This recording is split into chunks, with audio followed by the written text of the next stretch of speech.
Se você não consegue entender como seus filhos têm tantos brinquedos e não conseguem brincar por longos períodos, e nem sozinhos, e nem começar a brincar sem você ter que falar, vai lá brincar, pega o seu brinquedo, olha aqui esse brinquedo que você ama tanto, e você não entende por que isso acontece, fica nesse vídeo que esse vídeo é para você. Hoje eu vou te explicar quais são os principais erros que a maioria dos pais comete quando eles preparam um ambiente para sua criança brincar.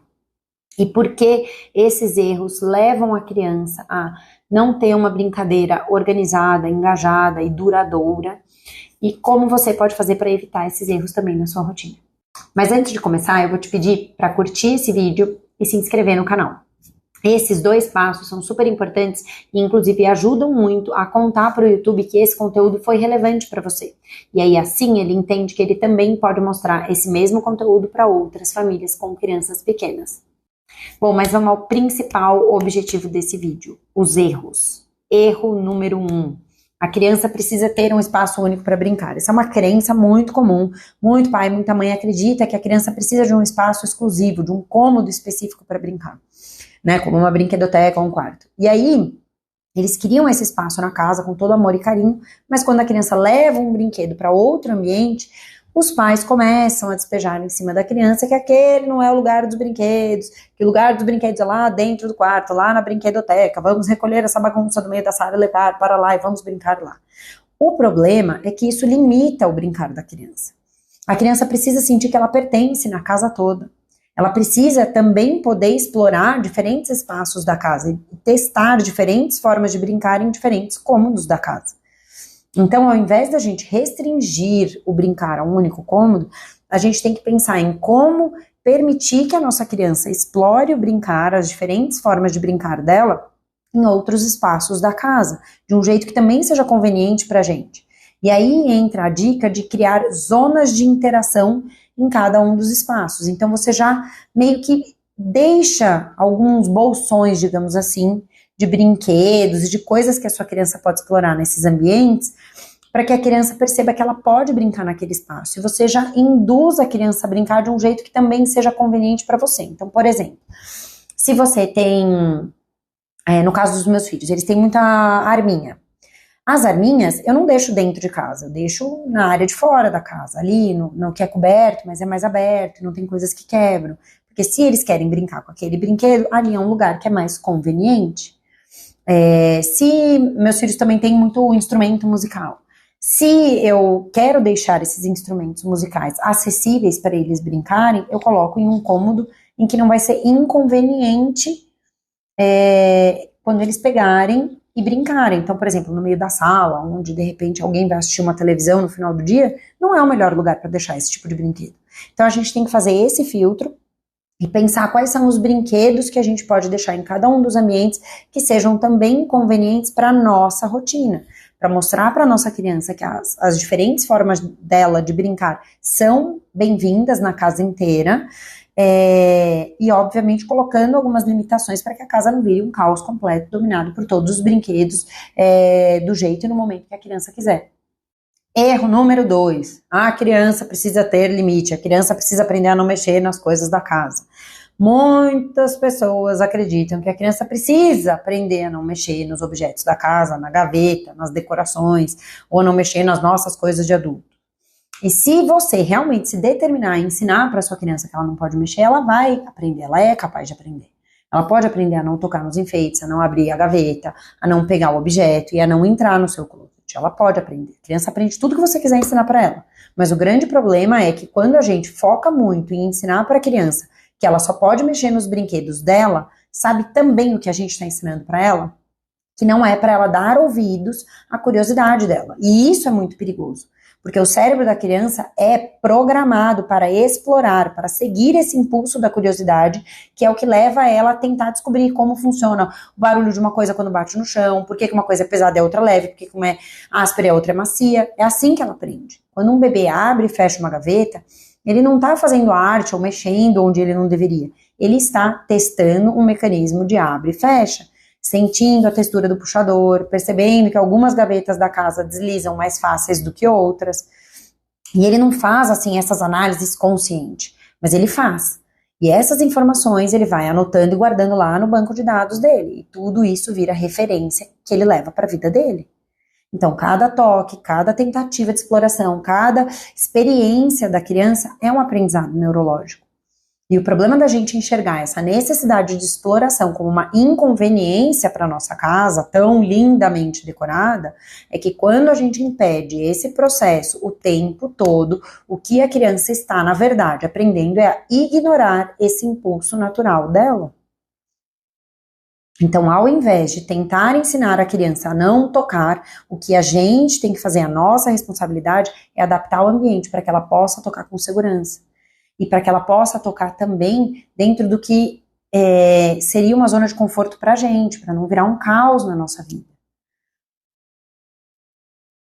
Porque às vezes a gente tem que ponderar até que ponto vale a pena a gente manter um item de decoração por 6 meses, 12 meses no máximo na nossa sala, que é uma coisa de decoração que chama super atenção da sua criança, mas você não deixa ela mexer, e aí você tem que ficar falando para ela que ela não pode mexer 52 vezes no dia. Até que ponto vale a pena? Entendeu? Porque você acaba podando aí um pouco desse impulso dela, da curiosidade, que é o caminho pelo qual ela vai aprender. Então, quanto menos restrições você puder dar, mais oportunidades de aprendizado a sua criança vai ter. Quanto menos você frustrar o impulso de exploração e de curiosidade dela, mais confortável ela fica com as diferentes formas de brincar.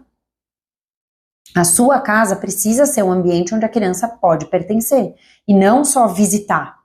E se os primeiros anos de vida da sua criança são de puramente ser exploradora e curiosa, então essa é a principal forma de interação dela. Você precisa acolher essa forma de exploração dela na sua casa inteira, não só na brinquedoteca e não só no quarto dela. Porque quando você permite que as brincadeiras da sua criança ocupem a casa toda, você está dizendo para ela também que ela faz parte desse espaço, que ela pertence ali e ela importa. Agora a gente vai para o erro número 3. Brinquedos organizados para os adultos. Nós temos o falho hábito de querer organizar os brinquedos de um jeito que faça sentido para a gente, mas não do jeito que faz sentido para a brincadeira da criança. Então a gente vai lá, cheio de boa vontade, organiza o espaço, agrupando todos os brinquedos por categoria, colocando tudo dentro de caixas fechadinhas, simétricas e lindas. A gente coloca todos os carrinhos juntos, todos os blocos juntos, todas as bonecas juntos. E essa organização parece funcional pra gente. Porque ela realmente deixa o ambiente mais arrumado, né? Dá uma sensação de limpeza, de organização, que a gente gosta. Isso traz uma satisfação pra gente. Mas isso de fato ajuda a brincadeira da sua criança? Na maioria das vezes, não. Por quê? Porque existe uma diferença entre organizar para o olhar do adulto e organizar para o brincar da criança. Organizar para o olhar do adulto significa deixar tudo visivelmente limpo e agrupado, de um jeito que pareça ordenado para nós. E muitas vezes isso tem a ver com separar por categorias e pôr em caixas. Tão simples quanto. Agora, organizar para favorecer o brincar significa dispor os brinquedos de uma maneira que facilite o fluxo natural da brincadeira e que incentive a exploração. Eu vou dar um exemplo prático para facilitar o entendimento. Você pode pegar 500 peças de blocos de montar e colocar todas dentro de uma única caixa e deixar essa caixa no canto da brinquedoteca. Pra gente, isso parece super organizado, porque está realmente tudo junto, tudo dentro de um lugar só, limpo, fechadinho, bonitinho. Agora, na cabeça da criança, isso não é um convite para brincar. Ela pode, inclusive, gerar uma sobrecarga de estímulos para a criança. Por quê? Porque o cérebro dela não vai saber por onde começar essa brincadeira. Tem muita peça ali junta, misturada. E isso, inclusive, trava o pensamento criativo dela. Então, ela pode até, eventualmente, ficar curiosa e abrir a caixa e pegar algumas peças, mas ela vai perder o interesse rápido. Porque ela não vai conseguir visualizar um caminho para começar uma brincadeira e desenvolver essa brincadeira.